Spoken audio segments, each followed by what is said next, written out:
Sorry, here, I'm coming over. President Barack Obama recently stated, "It ought to concern every person because it's a debasement of our common humanity. It ought to concern every community because it tears at our social fabric. It ought to concern every business because it distorts markets. It ought to concern every nation because it endangers public health and fuels violence and organized crime." I'm talking about the injustice, the outrage of human trafficking, which must be called by its true name, modern-day slavery. Today, I will be speaking on this subject. Human trafficking is an issue that all should be aware of.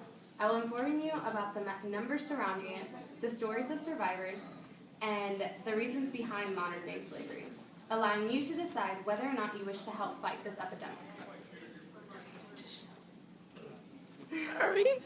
According to the Merriam-Webster Dictionary, a slave is a person in servitude of chattel of another, or one that is completely subservient to a dominating influence. The 13th Amendment of the United States Constitution said, "Neither slavery nor involuntary servitude, except as a punishment for crime whereof the party shall have been duly convicted, shall exist within the United States or any place subject to their jurisdiction." Yet that amendment was passed in 1865, and the topic of slavery is still on the policy agenda in the year 2014. One of the activists fighting this epidemic is Kevin Bales of Free the Slaves. He is the co-founder and previous president of Free the Slaves, which is the sister of the oldest human rights organization, Anti-Slavery International.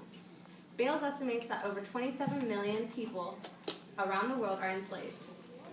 Yet, in the United States, approximately 17,500 people are trafficked yearly, and 100,000 to 300,000 children are currently at risk of commercial sex exploitation. These numbers do not include those who migrate to the U.S., runaways, displaced homes, and those from oppressed/marginalized groups. Modern-day slavery is a global issue. According to the Department of Human and Health Service, after drug dealing, trafficking of humans is tied with arms dealing as the second largest crime industry in the world. It is defined as the crime of exploiting human beings in violation of labor, public health, and human rights standards. Victims are forced to work in factories, fields, brothels, street corners, and as child soldiers that can range from childhood to adulthood. These victims are stripped of their basic rights. They get fed minimal amount of foods that allow them to live. Most work for no pay and are sexually exploited. Those that do get paid Brandon Gibbs, please come to the phone office. Those that do get paid are only victims of debt bondage. This means that they have taken a loan and must pay to work it off. Let me tell you a story about a boy who wished to help his sister and her husband. The story of Nairon is found in the book Not for Sale by David Bastone. Maya, Nairon's sister, had an urgent expense that amounted to $650 and no way of obtaining it. She asked her brother to find work in order to get the money. Nairon already had a job at a brick kennel with a boss who had loaned money to his uncle and cousin. When Nairon's boss, Mr. Vasu, approached him about finding more workers, Nairon offered his sister's husband and her name for the $650 in exchange. Mr. Vasu agreed as long as Maya and her husband paid the full amount and did not attempt to escape. Needless to say, Maya ran away. Her husband had been tortured and killed, and when he did not meet the numbers of daily production. She had been forced to work long hours with little food. She had been sexually exploited by Mr. Vasu and his men. She knew that there would be consequences for her running away, but when opportunity came, she took it. As punishment, Mr. Vasu tortured her brother, uncle, and cousin. He held them responsible for her escape. Yet when she later reunited with her family, they did not blame her. They did not know that this man, who they saw respectful and honorable, was actually a tyrant.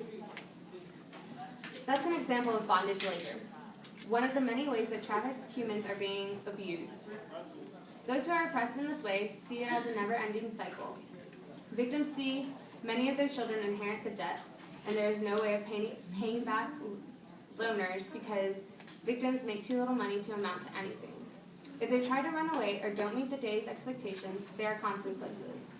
Owners take it upon themselves to punish their slaves by starvation, involuntary sex exploitation, and torture.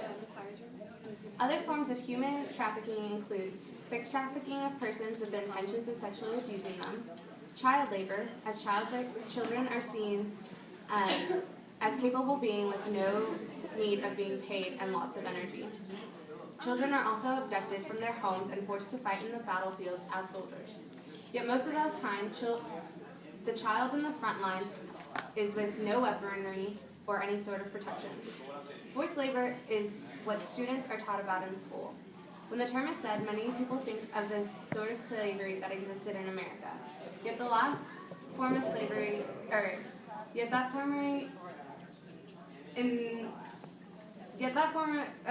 form of slavery was abolished in the 13th Amendment, and it still exists.